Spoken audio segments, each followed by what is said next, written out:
Welcome to Honest Money. In today's episode, Warren Ingram answers your questions on how to turn your inheritance into generational wealth using global ETFs, portfolio diversification, and settling debt. Warren also touches on what compound interest is and where best to earn it. Listen for more. Don't forget to subscribe and share if you're enjoying the show.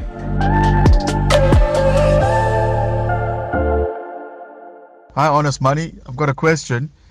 Say I receive 5 million in inheritance. How do I make that 5 million last for my lifetime and create a stream of wealth for my kids and grandkids? How do I make that last forever? I'm not the type to go splurging and spending on Lamborghinis and Ferraris. So how do I make that last? I love this question on inheriting 5 million rand. I think there are a lot of people that get to the position later in life where they inherit some money. Not always going to be 5 million. Sometimes it might be 500,000 and other times it might be 50 million. Or there are people that are extremely lucky that win the lotto.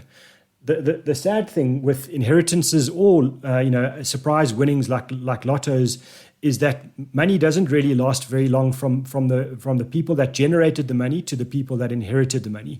It's really most of the time that people who inherit money actually end up blowing it really quickly because they don't have the discipline, they don't have a long-term focus, they do splurge and they just don't exercise control over themselves in terms of the way they spend and over their money in terms of the way that it's invested.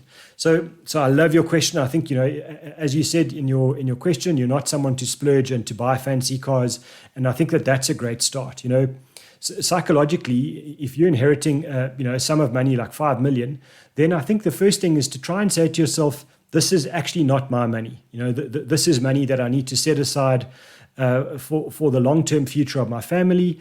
And so my job is to be the custodian of the money. When you see the great sports teams all around the world, the player who's playing in a jersey, let's say it's jersey number 7, they'll say, I only have this jersey for a few years and there will be someone that will come after me to wear this jersey, and I need to make sure that I give them a legacy that's strong and good. And I think the same applies to money, is that you need to say to yourself, I'm the custodian of this wealth, and it's my job to make this wealth grow and to improve my family's life for future generations. If you have that attitude and you don't treat it as your own and something to be spent freely, then I think you're already on the right track. When you get to a little bit more nuts and bolts, I think the trick with investing a lump sum of money is you need to have a very long-term focus. You need to say to yourself, I need to set aside this money for at least, let's say, 10 or 20 years. And when you're going to do that, then the most important thing is to get the right mix of assets. In other words, how much of the money should be invested in cash, bonds, property, and shares. And I think when you're making a long-term investment, over 10 or 20 years, the large majority of the money should be invested in shares. That doesn't mean that you need to become a stock picking expert, and now that you've inherited the money, you're also expected to be a genius on choosing individual shares. You can put together a very simple portfolio of exchange traded funds. So for example, you can buy a world index, that buys all the major shares in all the major stock markets around the world. It's already incredibly diversified. So you could take 50 or 75% of the money and allocate it to a world index, and then the balance of the money you can invest in the top 40 or the top 50 index in South Africa if that's where you live and that's where you think your kids are going to live. And you can do it as simply as that, and then let the money grow on itself. Let the money compound, and don't watch it too often. Don't trade it. Don't try and be too clever with starting new businesses or suddenly becoming a stockbroker expert because you've got money. I think that's the mistake that a lot of people make. So I think you can be very simple around buying just two very good, very simple, plain exchange traded funds. If you want to be a little bit more complicated, you could say, actually, what I'm going to do is I'm going to send out 4 million rand of this 5 million overseas, and I'm going to buy a dollar-denominated global, global investment, a global portfolio. So for example, you can buy a dollar-denominated a global ETF through an online stockbroker. Just make sure that stockbroker is resident in Ireland or Switzerland or Jersey or Guernsey or Isle of Man, make sure you don't buy a US listed or domiciled stockbroker or a UK stockbroker, because otherwise you're going to pay death duties and all sorts of other taxes on that investment. So you can actually send the money out, and if you don't want to buy an exchange traded fund, you could, for example, buy a dollar denominated global fund, just a unit trust, and there are lots of really good global unit trusts being offered by South African firms and global investment firms. So that would be another option. But if you want to keep the money close by, you can buy a rand denominated global exchange traded fund. There would be nothing wrong with doing that if that's how you want to start. I think the other thing is making sure we've touched on it, that you've got the right mix between local and overseas investments. So I think if the bulk of your life and your investments and your house and your job and everything are tied into South Africa, then maybe the majority of this 5 million rand should be invested overseas, because that gives you proper diversification, gives you exposure to a range of different companies and countries and economies that are totally different to what we've got in South Africa.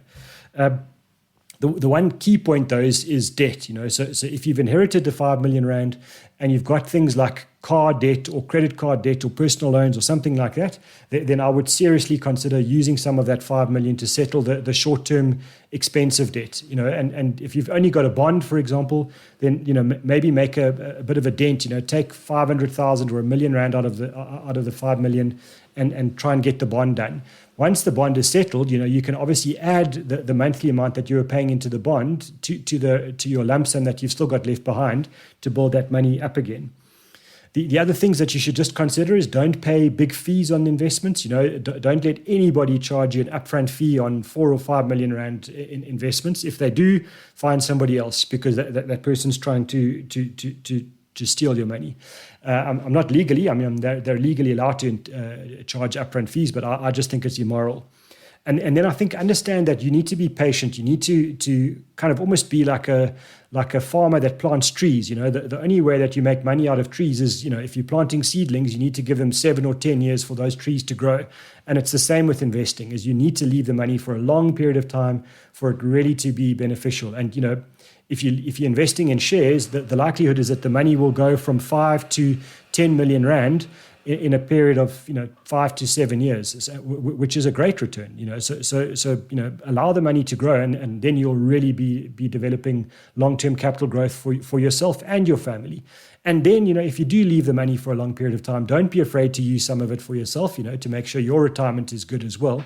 But certainly if your attitude is I'm a custodian and I want the family to benefit, then make sure that you've got that long-term focus.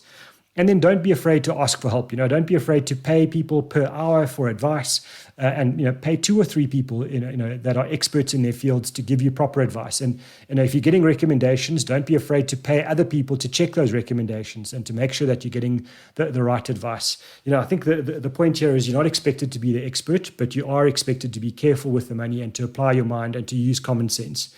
I wish you all the best, and I hope you have great success in the future. Morning, guys. All I want to find out is where to invest if you want to get the compound interest. I just want you guys to explain to me in simple steps which bank account or which type of investment can you choose in order for you to be able to earn compound interest. That's my question. That's a brilliant question. Thank you so much for asking about compound interest. I think the investment jargon will talk about compounding. So the reason why we don't talk about just compound interest, it can also be compound growth, is that I think it's the secret of the investment world. It's a situation. One of the banks had a great ad where they said, "Let your money make money babies," and we can see compounding in the world of agriculture. So when you buy, let's say one cow and one bull, and you put those two together in a field, at some point you're going to have some offspring. Those cows are going, that cow and that bull is going to make babies.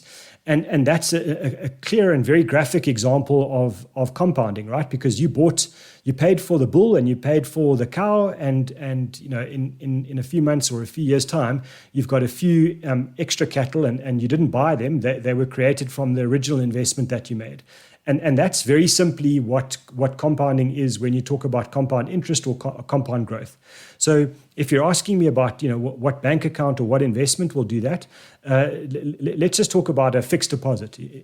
What's important there is that the fixed deposit doesn't pay you out the interest until the end of the period of the fixed deposit. So let's say you make an investment in a 12-month fixed deposit. You don't want them to pay that interest out to you every single month. You want that interest to be reinvested. So if you earn a little bit of interest in the first month, you want them to add that interest to your capital so that you earn a little bit more interest on a slightly bigger amount in the second month. And so, if you started with 100 Rand and they paid you out, 3 Rand in interest, then and that's the month of January, then at the month of February, you're now going to earn, let's say, 3 Rand and 5 cents of interest because you had 103 Rand invested. And so you go, your money starts to grow on itself because you're earning a bit more interest on a little bit of a bigger amount month after month after month. So when you're looking for a place where you can earn compound interest, it'll be most bank accounts, most fixed deposits, most money market accounts, and in the unit trust world, for example, a money market unit trust will definitely be a form of getting compound interest. All I would say to you is just be careful that you don't put too much money into those because you're only earning interest. Whether it's compounding interest or not, it's still only interest. And at the moment, we can probably get 3 or 4% or maybe if we're lucky 5% interest a year. And that means that your cash is barely keeping pace with inflation. So I don't mind earning compound interest, but I don't want it to be the largest investment I have. I definitely want more of my money to be in shares and allow those shares to grow and to compound on themselves, because compound growth on shares could give you 15 or 30% a year. In the year of 2021, the stock market gave a compound growth or total return, I should say, of 29%. So your 100 Rand by the end of the year was 129 Rand. And that's way more than you would have got in a bank account where you probably would have earned a compound interest of 106 Rand by the end of the year if you were lucky. So I like compounding. I think it's a really key part to making money work for you. It needs time and you need to be aware of where you're going and how much it costs you. But certainly, definitely one of the wonders of the investment world. Thank you for listening to Honest Money. If you have any questions, you're welcome to reach out to me on Twitter. My handle is @Warren Ingram. Don't forget to subscribe. We're on Spotify and Apple Podcast. Chat soon.